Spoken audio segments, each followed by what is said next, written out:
say whatever I want. Who gonna pop me? Nobody. There ain't nobody at home to pop. You single. You can say what you want and go home by yourself. Well, yeah. It was at this moment she realized she wished she had someone to pop her. Got another tape for you guys. If you like these tapes, please be sure to like the video and hit that subscribe button. All right, let's press play. Speaking of white people, I saw this white dude the other day, and I was like, hey, like, you know, what's crack-a-lackin'? And he was like, a girlfriend, financial security, a mom who loves me. And I was like, what? Like, what? And he's like, what? You asked me what a cracker was lacking. Sorry. That was actually pretty funny. This is just a PSA that I could never be married to a man that sleeps in. God damn it! You can't make this shit up! Why? Would it be such a bad thing if a gentleman actually got some rest? I could never be married to a man that sleeps in and sleeps in longer than I do, and neither should you. I always find these sorts of videos rather enlightening because it tells you a lot about the type of person that would say that, because they apparently don't see their partner as a person that deserves to take time for themselves, because instead of sleeping in, as was in the descriptor of that video, they should be up building a shed at 7 a.m. I could listen to this lady all day. But to the first lady, I'll say this. As long as you're fine with your husband getting mad at you whenever he sees you sipping wine, watching Netflix on your couch, and claims you should be cleaning, prepping meals, tending to the garden, reorganizing the rooms, folding laundry, etc., then sure, he should be out there in the rain building that shed. If that doesn't sound like a good plan to you, let the man rest. If he slept in, his body clearly needed it. My husband's biggest dream when he got married, he's like, I'm only going to be with you forever. So I want you to be my husband. I genuinely just want you to want me, to love me, to respect me, to make me feel like I'm 10 feet tall, even when I'm not perfect. And, you know, as a wife, I think it's so easy to look at so many flaws and, you know, you're not doing this and you're not doing that. And it's like, we only get negative when we focus on the negative. And so when my coach shared with me, like, hey, even though things are not going in your favor, there's two things you can control: your actions and your attitude. And so if you start to show up sexually, one, watch what the frick happens to your husband. Like, game over. He's gonna be a different person, right? And if you're actually present and you actually try, like, he's going to start changing. It's just gonna happen. And two, if you start to feed his spirit, talk to him in a way that makes him better, not worse, oh my gosh, like, you will just see him grow, literally, like, so much, because you're speaking to who he can be, not like pointing out all of his flaws. If you constantly point out all of his flaws, then you're constantly getting more negative. And so when my coach encouraged me to focus on my actions and my attitudes, the things that I control, I started winning. I started going, oh, like, I actually have so much more influence in our relationship. I can actually make things change right now because of how I show up. There's so much hope if you're just willing to take the risk of changing yourself. Make the investment into your marriage. It's the only bond that I believe that will be with you forever. Surprise, ladies! Your man actually likes feeling like he's wanted. But there's that girl code again. I don't think she should have called it a risk. This makes it feel like a negative, but I'll say this: some sacrifices have to be made. Men make sacrifices all the time to ensure your happiness, even small ones, like letting you eat the food he got because you ended up liking it more than what you chose. He'll make that trade as long as you're happy.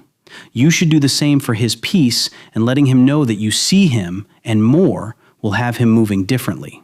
For example, you ever see the power boost a man gets in competition when he sees his woman cheering for him?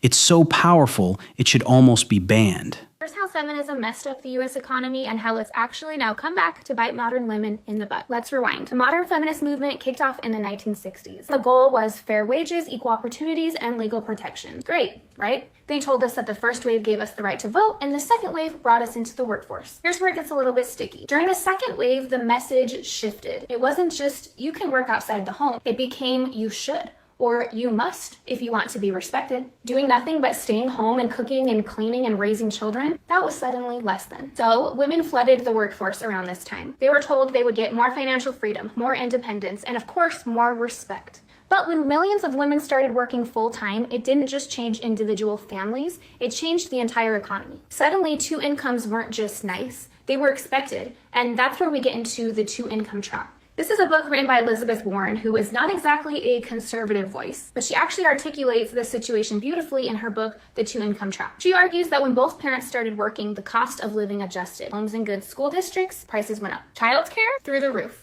Everything from health insurance to groceries inflated to match dual income spending power. So now we've created this world where it takes 2 full-time incomes to just be able to afford the same lifestyle 1 income covered in 1960. Feminism told women and even sold them the idea that they were breaking free. But for a lot of women, especially moms, it feels more like a trap. Because now the choice to stay home with your kids isn't even on the table for many families. So many women would love to be able to be homemakers and clean the house and cook and take care of their kids, and they can't. Because what used to be a respected and even honored role of homemaker, caregiver, mother got dismissed. Feminism lied to us and told us that success only looked like climbing the corporate ladder and competing with men. But we traded in something priceless: time with our children, peace in our own homes, and even financial flexibility. So while women were told you should do it all, what we ended up with is exhaustion, rising debt, and a system that only works if you're always working outside your house. The very movement that claimed to be liberating women made it nearly impossible to live on 1 income. And I'm sorry, but that is not empowering.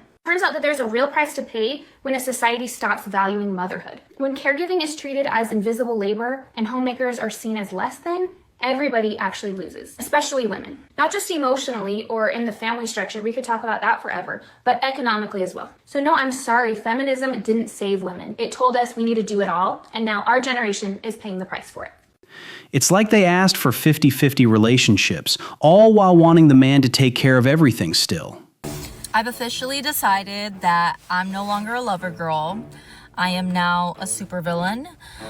I don't believe in love anymore. I have no hope in men. I used to think like, oh my god, no, not all men, not all men. Fuck that shit. I saw you from the back, and then I wanted to see you from the front. You good, my boy? Is this a girl? Yeah.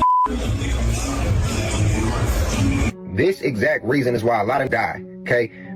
Fellas, there's no reason to come off with this much animosity, right? Y'all niggas be trying to be big macho too bad, you feel me? You could have literally just walked by, oh, bro, you know, that's me, feel me? But instead, nigga, you kind of come up and assert your dominance. Luckily, this is a level-headed dude. Brother wasn't tripping, but let's go ahead and watch the rest of this. Take it as a compliment. I did. You good. Good to go, bro. Keep walking. You think so? You think so? You're funny. And then his girl ain't helping the situation at all. Shorty sitting here talking about some, keep walking. Oh, it's better for you. You gonna get your hurt one day. Don't. Hey, listen to the ladies too. Just let man handle, you know, man, you feel me? Just let niggas settle that out, okay? Because a lot of girls be getting their niggas, you know? And so I'm saying, look, brother, just stay out of that, okay? Shout out to the, you know, dude who walked away, got up out of there. It ain't never that serious, right? Let's show the difference between how, you know, a grown man would handle this situation. She's married. My bad. My friend right here just thought you were very pretty, but he was a little shy. Just wanted to give him the love. Introduce yourself. Oh, that's the fiance. Oh, man. 20-1. My bad, brother. It's all good. Hey, I ain't mad at it, man. Congratulations. Congratulations. I ain't mad at it. This is a man who is very secure with himself and his relationship, right? He ain't gotta feel like he gotta go up and press niggas and, yeah, nigga, that's, no, he sitting there like, hey, brother, yeah, she bad, I'm feeling it. Hey, I ain't mad at you, nigga. I ain't mad at, that's me though, but I ain't mad at you. You know, like, brother, y'all need to start taking life more human. Like, don't take this shit so serious, man. Nigga, y'all be on the ego trip all throughout life, brother. You can relax, calm down, fellas. Hey, you good, man, you good, okay? Knock that off your shoulder, my nigga, okay? Free game, man. Y'all go out here and just, nigga, chill out, nigga. For the most part, I agree with this. Now, granted, these were 2 totally different settings. Guy in the first clip may have already had a few drinks in, and they are at a club setting, so a lot of dudes are on different timing, if you know what I mean. But I'll say this, ladies, don't do the whole instigating thing. This is how you get your mans in trouble, or worse. The second couple were graceful. Lady said, I appreciate the compliment, but my fiancé is right there, and kept it moving. She didn't stop, yell at her man for not reacting fast, and possibly escalating an issue from nothing. You need my income to get this house for us. We don't supposed to have this house. Why? Because you're not gonna live in it? No, hear me out. I'll put my income on the line, but as a man, you are the leader. You're supposed to provide. That means you already coming in the door above your means if you need all of my pockets. No. It's about the bank. You gotta remember. No, that's different. Like on paper. No, that's what I'm saying. So that's different. So here's my thing, right? If we are trying to get this house, we can get it double the size house if both our incomes are on there. You dig what I'm saying? Regardless of who pays the bills, this, that, and the other, we're going for both of ours. So I'm trying to figure out, why are you saying yours not coming into play? If that's the game plan, you the leader. I'm following you, baby. Take my W2. So your income is coming into play. But you're paying that mortgage. It's not coming out of my pocket. So what you gonna do? So what you gonna be doing with? So if I'm paying those bills, what are you gonna be doing with your money? You paying everything else. Me being me, everything else, investing. But here's the thing, right? When I say, like, I am a wife, let's say, for instance, my income, I don't care if it's $2,000 a month. I will come to my husband. You paying the bills, babe. What we gonna do with this money that I'm bringing in? I'm not bringing it to the table for you to go F it off so you can go trick off with Keisha, Tish. You can tell she has no clue what's going on and only hears that some of her money was needed. He mentioned the bank and said, "Oh, that's different," meaning she was conceding to the fact that his money would be needed. Then proceeded to double down, then brought it off to some nonsense. If you're willing to let the man dictate where your funds will end up going, why did you protest that at the start? I had a lot to say about this tape, y'all, but I'm curious to hear what you gotta say, so let me know in the comments, and of course, hit that subscribe button to help out the channel. Found another tape, and I'm sure you're gonna like this one. Check it out here.